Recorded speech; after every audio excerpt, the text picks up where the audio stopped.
A little bit chilly. I think about mid-40s. I'm going to Munchy's sandwich shop in Jonesboro because I have a $10 off coupon. 721 but 463 in Truman. As a lot of you know, I'm trading Spartacus, my 2015 Chevy Spark EV. Look at there. It says I can go 47 miles. And I'm not even sure that's true. Got the heat on, 76, and burning 4 miles per kilowatt hour without even moving. Turn off the headlights because I need the energy. I don't need to run them. I need the energy. But this car does so much worse. No, not so much. Does worse in the winter than I thought it would when I bought it. It's not even really that cold yet. Even in mid 40s, I'm seeing 40-degree temperature, 45-degree temperature. I'm seeing quite a drop. In the summer, instead of 47 miles to empty on the gasometer, it'd be saying about 75, 76, 77. And that's even with me having more battery degradation than most cars do for some reason, and I don't know why.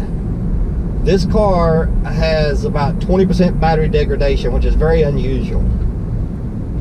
Most owners report very little after a few years because GM on their electric cars, they have temperature controlled batteries. You know, and that really saves the battery. You know, it makes the life of the battery a lot longer because batteries don't like heat and cold.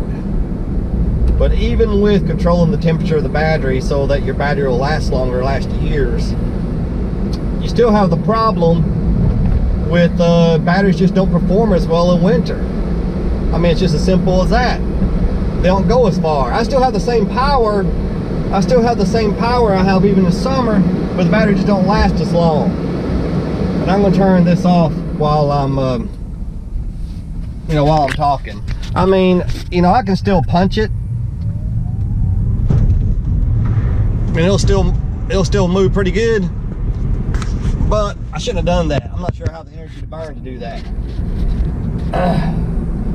But that's not what I'm saying. What I'm saying is batteries just don't last as long in the winter.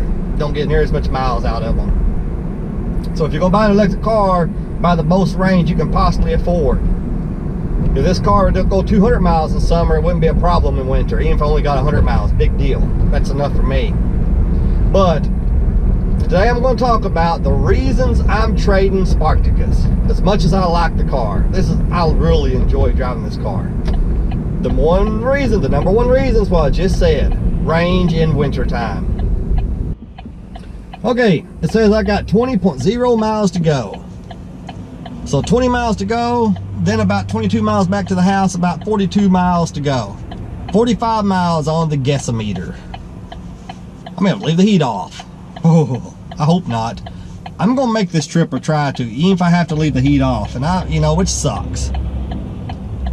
You know, I'm not gonna do that. I'm not gonna have a car in the winter where I have to leave the heat off. Just not gonna do it. That's why I'm trading. As much as I like this car, it's a summer vehicle. You know, if we lived in Florida or California or Arizona, I'd probably be keeping this car. But unfortunately, we have winters here. So that's the number one reason. Range in the winter time. Not in any particular order. That's the number one reason. Now the rest of these are in no particular order. But the second reason, these heated seats suck. Oh my God, they suck. They have one setting, two, on and off. They suck. My wife has a GMC Terrain 2014. It has heated seats with 3 settings: high, medium, and low. I would say her seats on low are probably just a little bit hotter than these seats are when they're turned on. Man, that's just ignorant. If I'd been GM, if I couldn't done any better than that, I wouldn't even put heated seats in them. Whatever they spent on these heated seats is a total waste of money.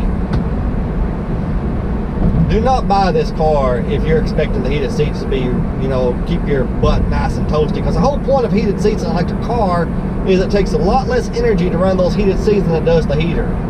The heater in electric cars use a lot of energy. The heated seats don't use nearly as much. But what's the point?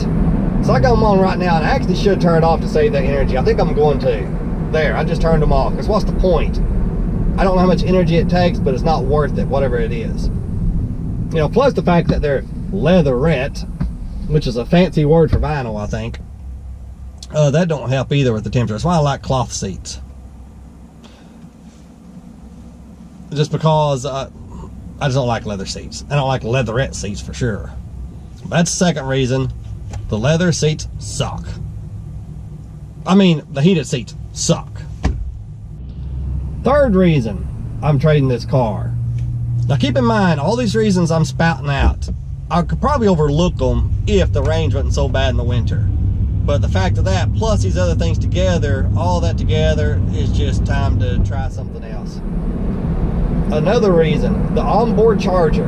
3.6 kilowatt hours, I think it is. Maybe 3.3, but I think it's 3.6. Whatever it is, most cars by 2015 were putting in 7.2 kilowatt chargers. See, a lot of people, even EV owners, some of them don't know this. Most people who don't own an EV don't know this for sure. But the charger is in the car. When you plug it up, a lot of people call that the charger, including me. When I plug into this car with the cord, hooking up to my electrical system at home, I call it the charger, but I don't know why I do, because it's really not. All that is a delivery mechanism to deliver electricity to your car. The charger is in the car. But this one's a 3.6 kilowatt onboard charger, even at level 2. A level 2 charger, you'll get about 12 miles per kilowatt hour. When I say 12 miles, I mean summer miles. You know, most cars by 2015, you were getting about 24, 25 miles per hour. I sat in Pocahontas once a couple months ago for 100 minutes, an hour and 40 minutes to get enough juice to get home. If I had even a Fiat 500e, which costs about the same as this, and I'm not saying you should buy one over this, I wouldn't, probably. But I'm just saying the charger's better. If I'd had that, it'd been 50 minutes instead of 100 for the same miles. You know, or a whole bunch of other electric cars. The Volkswagen e-Golf would have been 50 minutes. So the onboard charger is really slow, you know, compared to most cars. The thing is, though, I could overlook that because it's very rare I do level 2 charging away from home. But it is a negative. You know, that one time it did pretty much blow. Today we're talking about the negatives of the Chevy Spark EV, as well as what kind of miles per kilowatt hour I'm going to get going to Jonesboro and back today. With the heat off, cold. I'm not freezing, but I'm a little bit chilly. It's not unbearable by any means, but it's just kind of goofy. Don't you forget about me. Alright, that's another reason. That's another negative about the Spark EV, the stereo.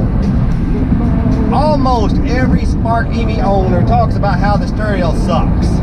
They say I heard one guy on a video say it was atrocious. I heard another guy say it's the worst stereo of any car he's ever reviewed. I must say, I don't feel that way. I'm only listing this as a negative because of what most people say. I figure I'm probably wrong. I think the stereo is below average, but it's not atrocious, it's not horrible. But according to Carvana, according to them, this has a premium stereo in it. Now, I'm not even sure that was even an option. I think Carvana may be wrong on that, because I'm not sure premium stereo was an option in this car. If it was, I've got it. If not, Carvana was wrong. If it does have premium stereo, maybe that's why I don't think it's that bad. But if it is, for something called premium, it's pretty bad. It's pretty bad. This is not a premium stereo. This is a below average stereo I've got. But not worth complaining about, in my opinion, but well worth complaining about in, I'd say, probably 90% of all the Spark EV owners' opinion.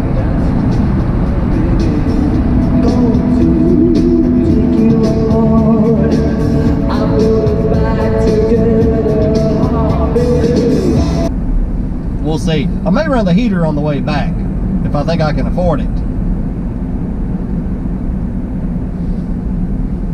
And according to the car, it is 50 degrees outside, but I don't think that's right. The outside temperature gauge on this car is not that accurate. I'm thinking it's about 45 degrees.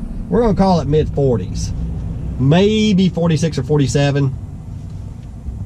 But that's why I said, when it gets down to 20 degrees, imagine how much worse this car would do, you know, than in summer.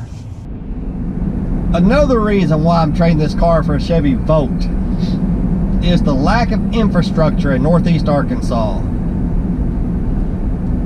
We have very few places to charge. There's a place in Pocahontas, which I talked about earlier, where I sat for 100 minutes, a hotel there. That guy is kind enough to let anybody with an EV charge, which pretty much means me and him, you know, the owner of the place. We're probably the only ones that have EVs, but he'll let anybody in the area use his hotel charger for free. But like I said, this car charges so slow, you gotta sit there forever.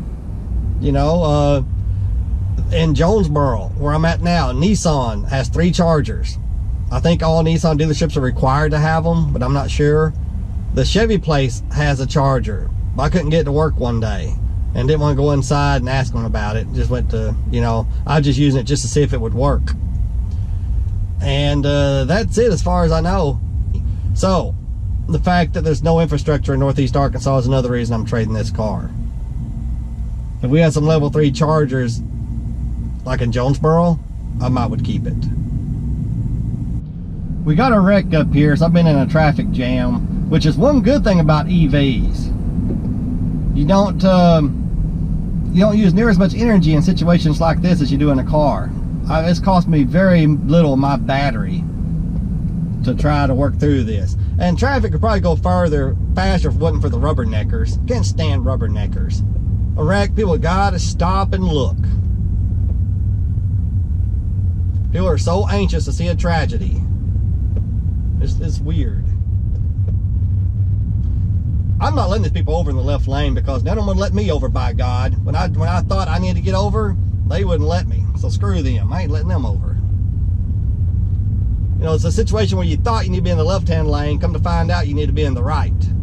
So it's a good thing I didn't get over, I guess.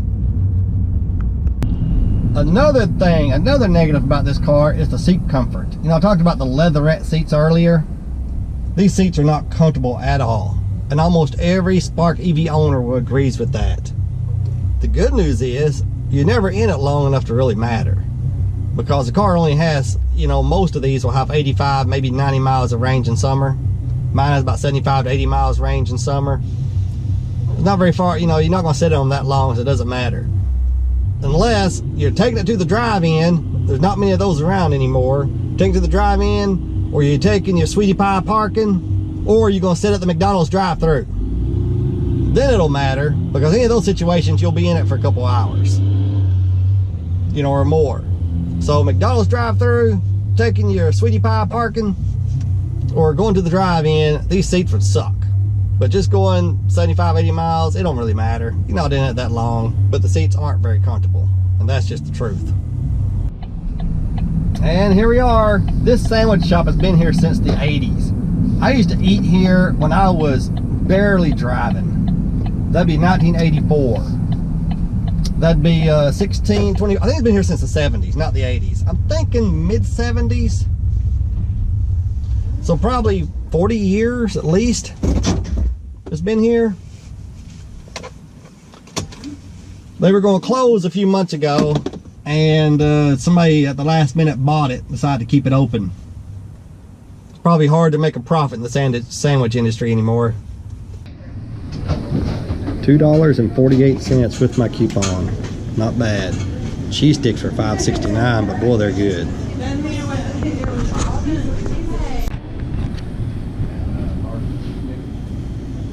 You can tell it's Arkansas State territory. Cheese sticks, hoagie deluxe, and water.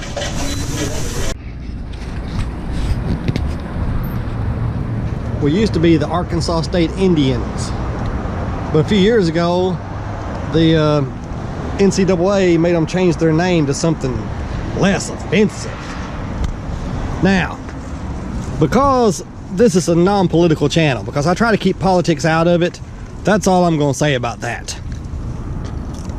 If not, I'd go on a rant. Ah, I didn't shut my car off. You know, when I got out and tried to lock the doors, it beeped 3 times on me, which I thought meant the key was in there, and I thought there's no key in here. I forgot to shut my car off. That's one thing about an electric car. Listen to it. There goes. No noise whatsoever. Hear that? No noise. I left my car running while I was in there eating. Oh well, it didn't use much energy at all, if any. Nothing was running except the radio. 34 miles to go on the guessometer.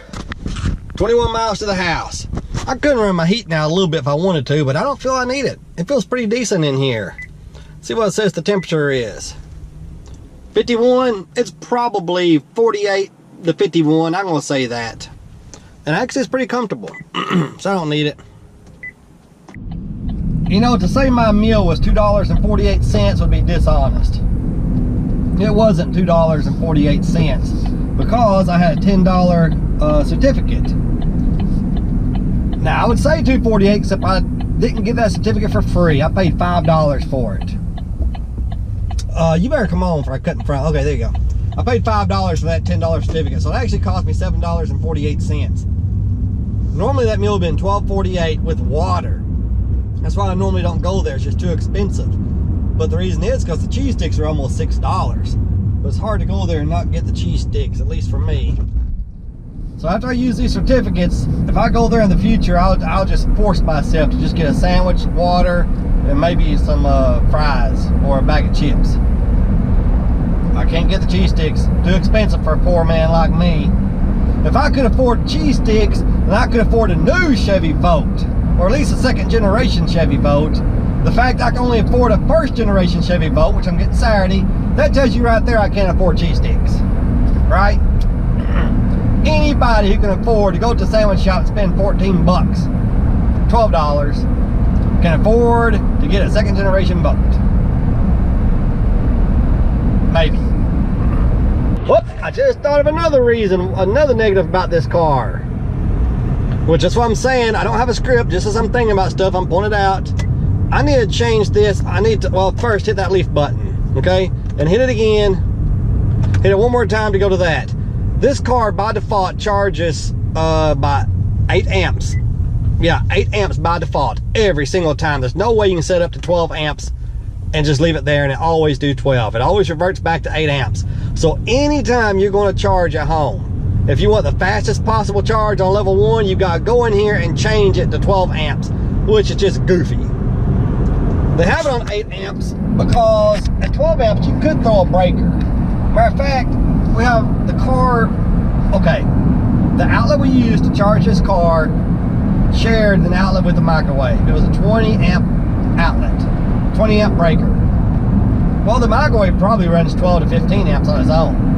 So if we run the microwave, this car is charging at 12 amps, it'll throw the breaker.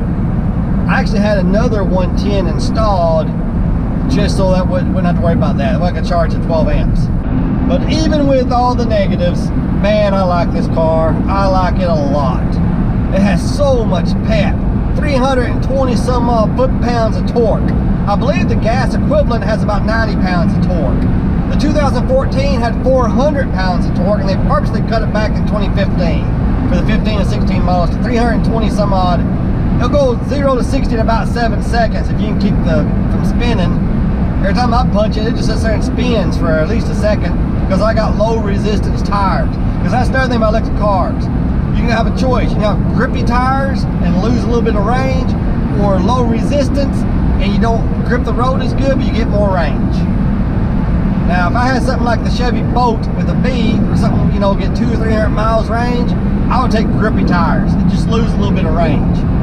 But with 75 or 80 miles of range, good Lord, you need every mile you can squeeze out of it.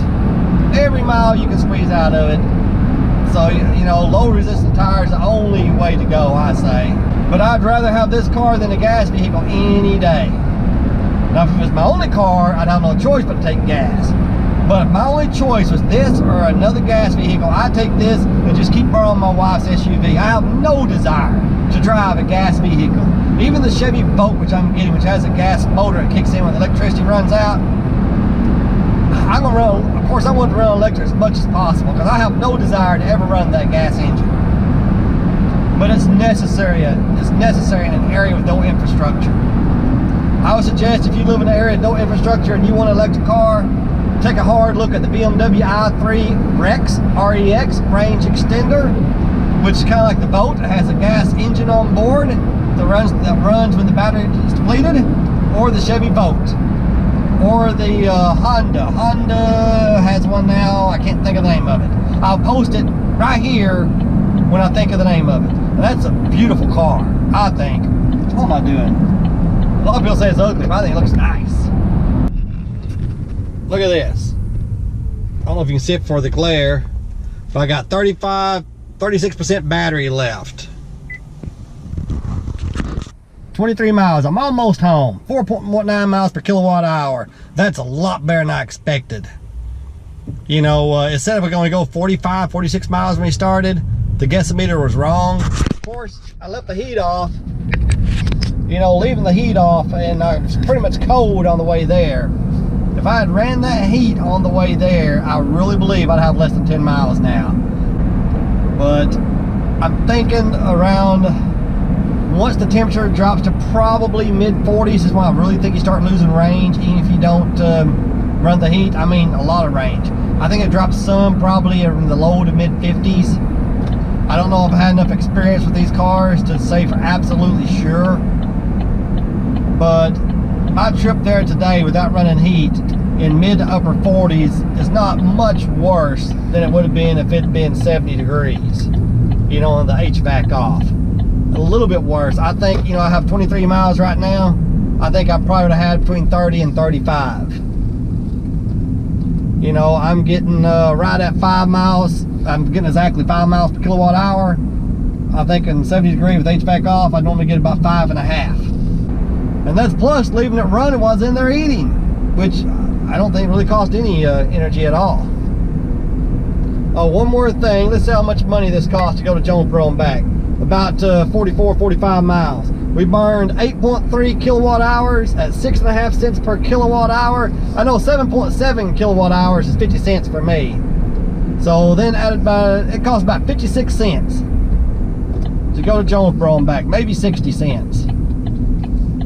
Best thing about these cars, they're so cheap to operate. 6.5 cents per kilowatt hour here in Arkansas, and my battery holds about 14 kilowatt hours. So, you know, you do the math, about 90 cents to fill it up, and in summer you can go 80 miles in that 90 cents. It costs about 1.2 cents a mile in non-winter for me to operate this car. Probably 2.5 to 3 cents per mile in winter with the heat going good. Alright, y'all have a great day. Thanks for watching. Remember, chicks dig cars and electric cars. They also dig Munchies if you can afford to take one there. Of course, if you take a chick to Munchies and she sees how much you spent, she'll probably say, dang, how come you don't have a Model 2 Volt if you can afford to take me here, hot shot? You have a great day. GoPro, stop recording.